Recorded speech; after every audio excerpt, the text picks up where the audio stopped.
ओम शांति। तो आज तिलक का राज जानते बाबा बताते हैं। मंदिरों में ब्राह्मण अथवा पुजारी लोग जब भक्तों के मस्तक पर भ्रुकुटी में जो तिलक देते हैं, इस प्रथा का भी एक उच्च आध्यात्मिक रहस्य है जो कि अब प्रायः लुप्त हो गया है। इसी प्रकार माताएं भी अपने मस्तक पर जो बिंदी लगाती हैं, उसके पीछे भी एक आध्यात्मिक भाव हुआ करता था। वास्तव में ये तिलक अथवा बिंदी स्वयं को आत्मा की याद दिलाने के लिए तथा दूसरों की दृष्टि से को आत्मा की ओर आकर्षित करने का एक साधन है। परंतु आज लोग यह भी भूल गए हैं कि आत्मा भ्रुकुटी में निवास करती है और वे लकीर के फकीर ही बने हुए हैं। इस प्रकार तिलक की प्रथा और आध्यात्मिक रहस्य को समझाते हुए बाबा कहते हैं, अब आप अविनाशी ज्ञान रूपी केसर अथवा चंदन से स्वयं को भी तिलक दो और दूसरे को भी। ज्ञान के बिना जो भक्त लोग तिलक देते हैं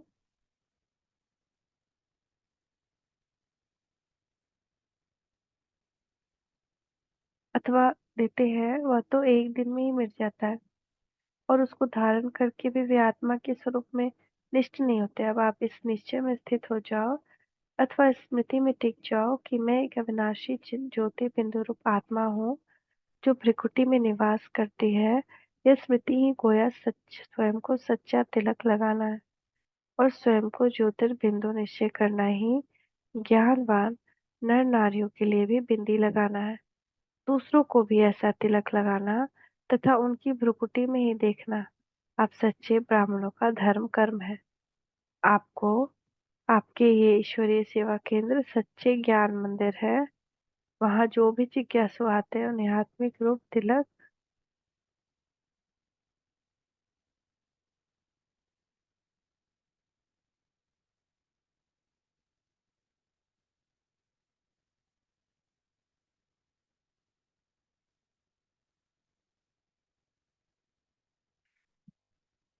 मरते समय मुख में गंगा जल।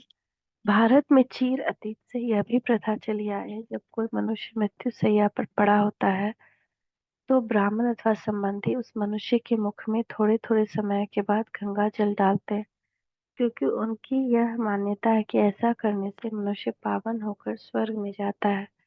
इस प्रथा का रहस्य बताते हुए बाबा कहते हैं, वास्तव में ईश्वरीय ज्ञान ही ऐसा गंगा जल है जो कि परमपिता शिव ने दिया है और इसी से आत्मा पावन होकर स्वर्ग को जाती है। बाबा कहते हैं, अब सारी सृष्टि मृत्यु शैया पर है, क्योंकि एटम बमों द्वारा अब इसका महाविनाश निकट भविष्य में होने ही वाला है।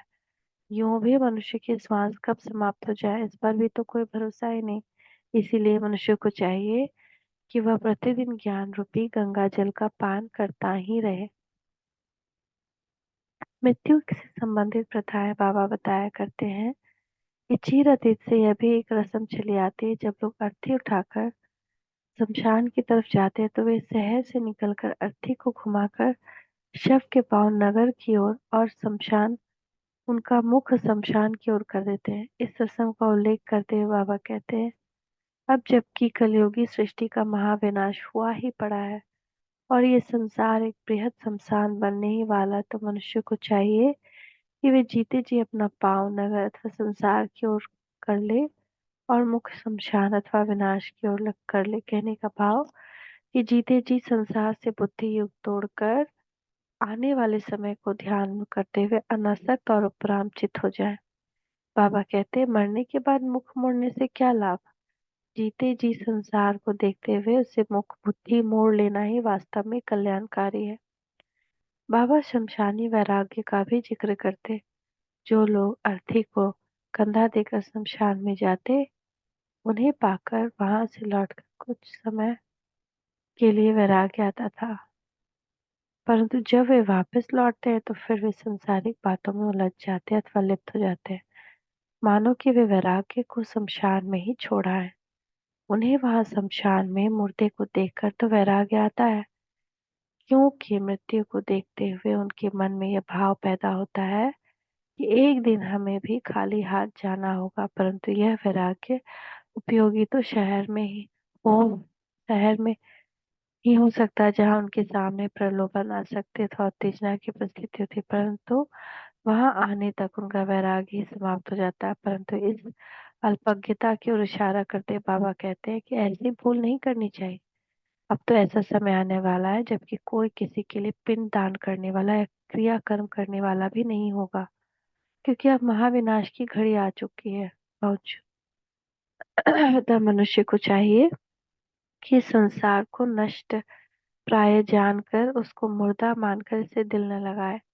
बाबा बताते कि लोग मृतक के शरीर को की ओर दीपक भी जगाते हैं ताकि उसकी आत्मा भटक न जाए, और अंतिम श्वास निकलने से पूर्व वे उसके हाथों से कुछ दान भी कराने का यत्न करते हैं। परंतु यदि मनुष्य ने अपने जीवन काल के आत्मा रूपी दीपक को नहीं जलाया, तो मरने के पश्चात यह पार्थिव दीपक क्या कार्य करेगा और वह उसकी रूह को भटकने से कैसे बचा सकेगा। यदि उसने सचेत अवस्था में स्वेच्छा से अपनी कमाई से किसी श्रेष्ठ कार्य के लिए सहयोग नहीं किए दिया अथवा दान नहीं किया, तो अब अचेत अवस्था में ज्ञान रीति से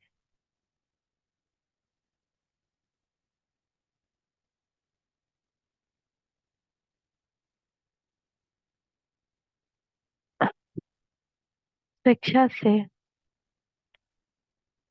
सचे अचेत अवस्था में अज्ञात रीति से उसे दान कराने से उसको विशेष रूप से श्रेय कैसे मिलेगा।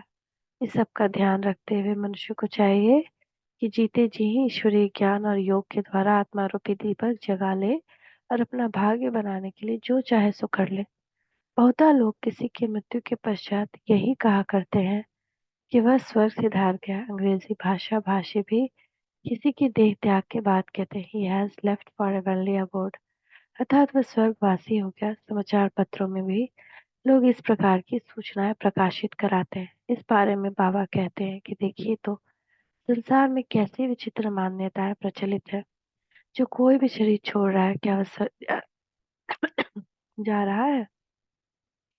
यह भला कैसे हो सकता है? स्वर्ग का अधिकारी बनने के लिए तो मनुष्य को पवित्र एवं दिव्य गुण संपन्न अर्थात देवता बनने की आवश्यकता है, क्योंकि स्वर्ग में तो देवी देवताएं रहते हैं।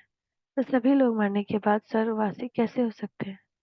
फिर एक बात यह भी कि स्वर्ग इस लोक में कहीं ऊपर ही नहीं। इन बातों का स्पष्टीकरण देते हुए बाबा कहते हैं सृष्टि को स्वर्ग बनाना उसके लिए स्वयं को मनुष्य से देवता बनाने का पूर्ण पुरुषार्थ करना है। तो कितना सुंदर बाबा ने सारा आध्यात्मिक रहस्य खोला।